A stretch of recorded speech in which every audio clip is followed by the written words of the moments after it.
Sorry to disturb you, Miss Hannah, but I have an update regarding the situation sa Bright Vista Preschool na Christy. Go on. Tama nga yun na foresee ninyo. Naghahanap na sila ng ibang pwesto para malipatan ng school. And just as you predicted, nag-a-apply na sila ng loan sa bangko para ma-secure nila yung commercial space na gusto nilang bilhin. I've been in this industry for the longest time. And hindi ka tatangal sa business or reach my stature in business kung hindi mo foresee yung movements ng competition.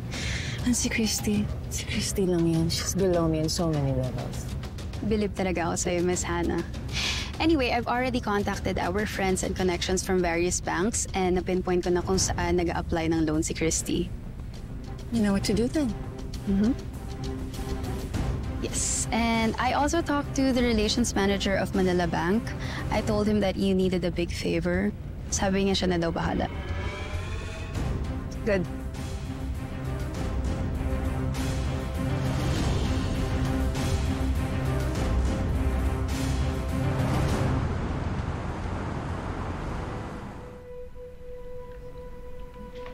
Magandang araw.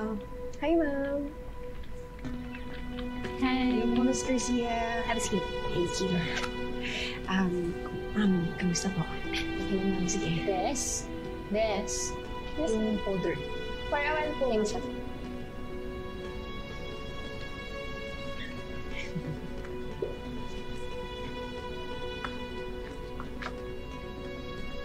Ma'am, ito na po. Thank you.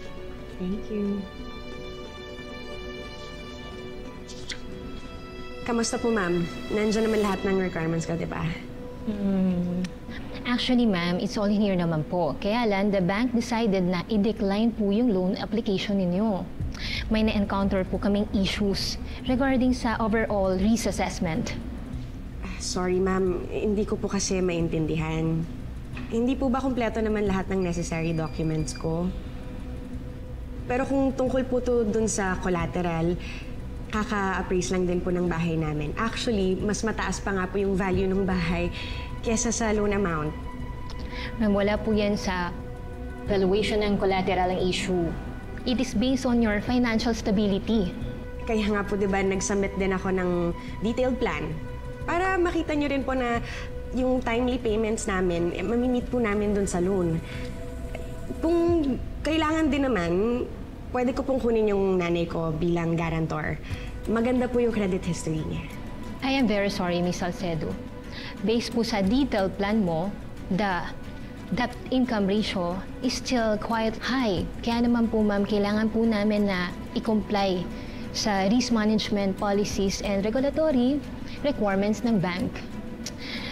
Kaya naman po hindi po namin ma-approve ang loan po ninyo. Anyway, ma'am, marami pa rin pong salamat sa pagpunta niyo po rito. Sige po, ma'am. Maraming salamat na lang ulit. Salamat.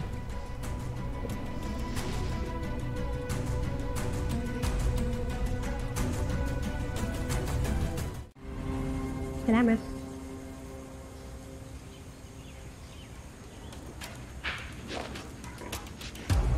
Good morning.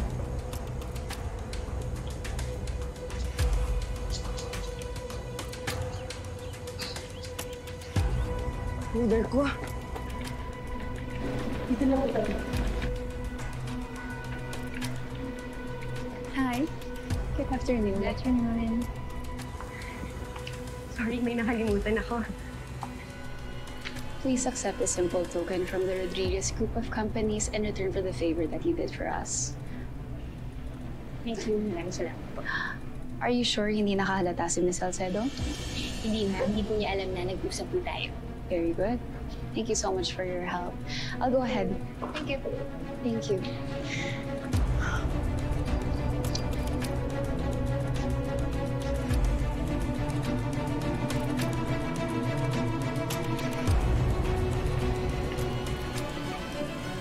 Inis, anong ginagawa mo dito?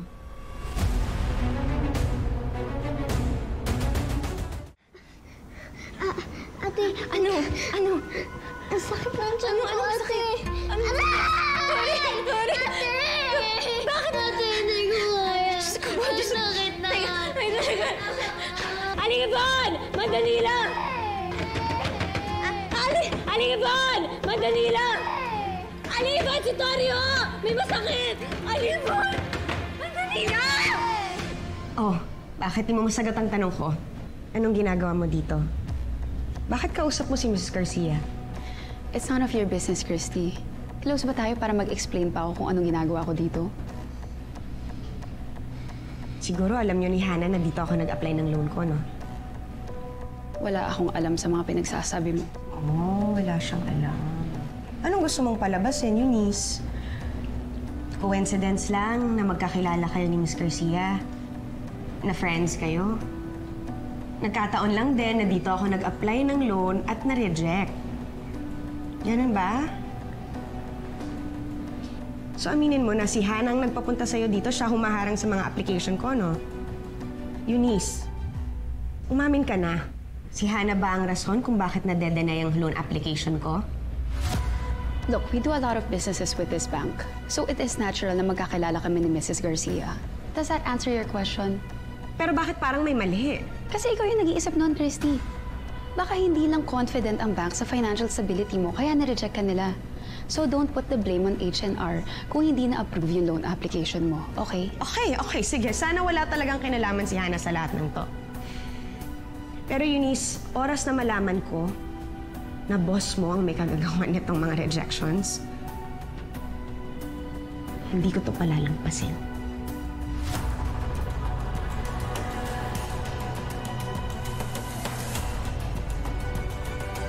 Ma'am Hannah, may bisita po kayo?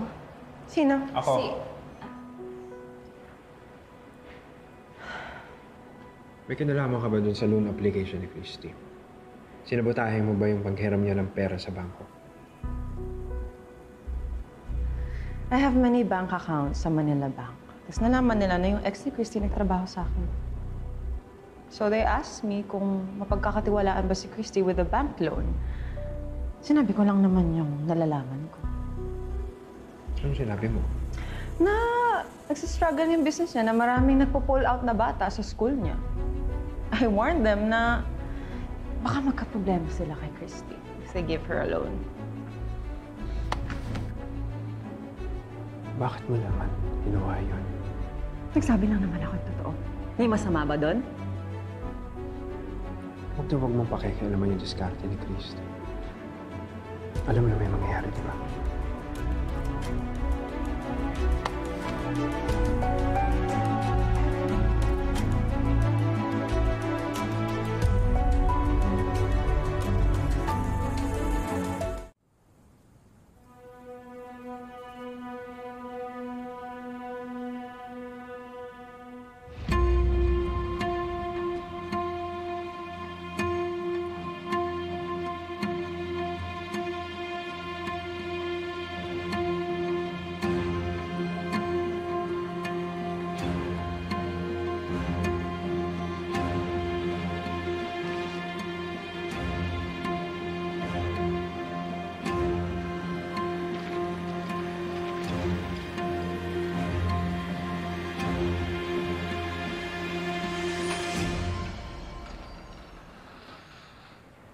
I'm sorry if I kept you waiting, Miss Salcedo. This is the first business day of the month, kaya medyo busy kami ngayon. Napakaraming tao sa labas.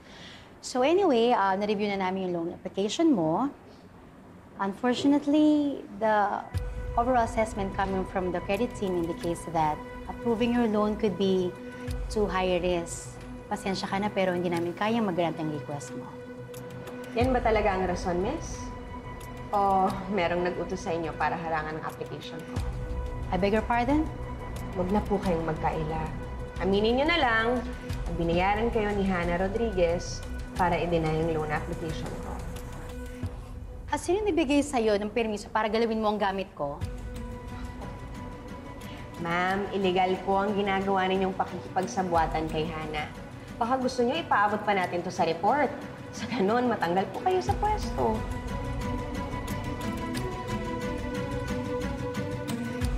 Please, wag niyo po ako isumbong. My husband's undergoing a dialysis. I cannot lose this job. Okay, sige. Wala nang magre-report. Pero kailangan ko marinig mismo sa bibig ninyo, miss, na inutusan kayo ni Hana at binayaran niya kayo para harangan ang application ko. Oo, tama po kayo. Si Miss Hana Rodriguez po ang nagutos sa akin para gawin yun. I'm very, very sorry. Pasensya na po kayo. Salamat na lang.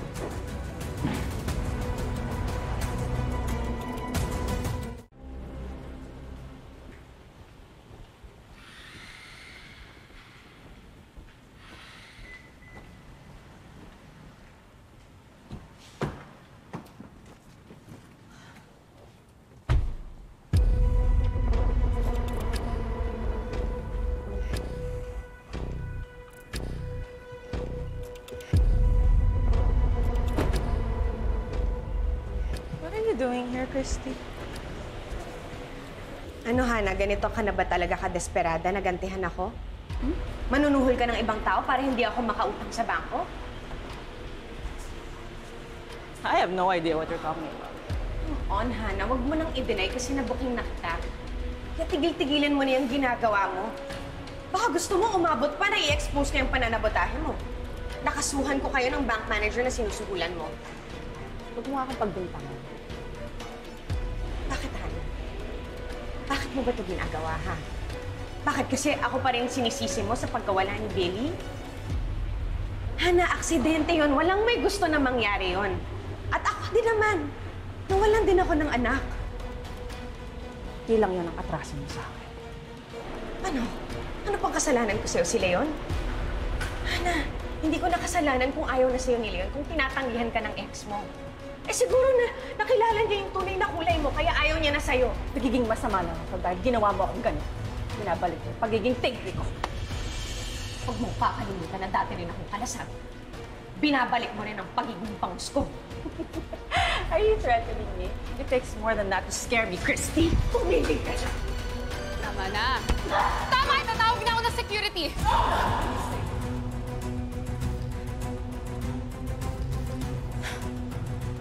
Hindi ako nakarating sa pwesto ko ngayon if I back down from every challenge. At ganun din ngayon. Mananalo pa rin ako, Christy. Buti sana kung nananalo ka sa tamang paraan, Hana. Pero hindi ko maintindihan paano ka nakakatulog sa gabi. Nabagsak na nga yung tao, pero tinatapak-tapakan mo pa. Pinoprotektahan ko lang yung interes ko. If you're trying to get a hold of my property, syempre lalabanan kita! Hana! Ano ba? Ganyan ka ba talagang klaseng tao, Hana? Pag di mo nakukuha ang gusto mo, hahanap ka ng tao na iba na sisisihin mo?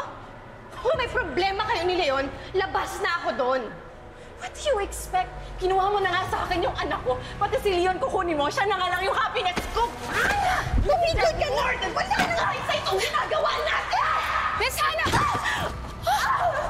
Miss Hana! Hana, sorry. Look what you did to me! Halika na, dali na kita sa ospital. No! Hana, dinidepensahan ko lang yung sarili ko. Pasensya ka na. Eh, paano kasi, Hana? Sumusobra ka na, kaya lumaban na ako. Nagkamali ka. Binigyan mo na ako ng palalaban sa'yo. Umalis ka nga dyan! Ako na po magkaya. Ako na po.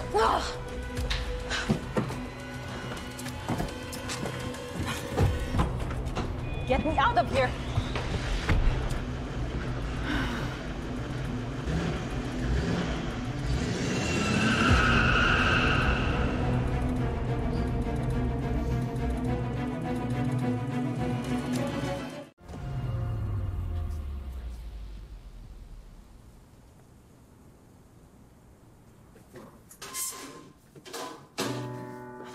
Bakit mo ako pinapunta dito? Nagsumbong na naman si Christy sa'yo. Alam, bigas siya na naman yung kaping-api sa kwento niya.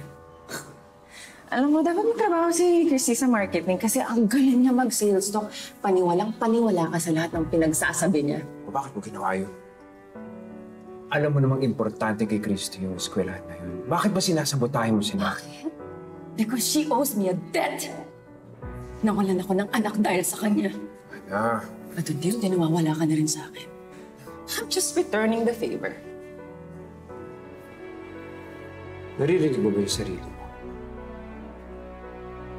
Bakit ba puro galit at paghihigati ang puso mo? Nasaan na yung Hana ni dati kong minahal? Alam mo kung buhay si Billy ngayon. Sa tingin mo ba may pagmamalaki ka niya?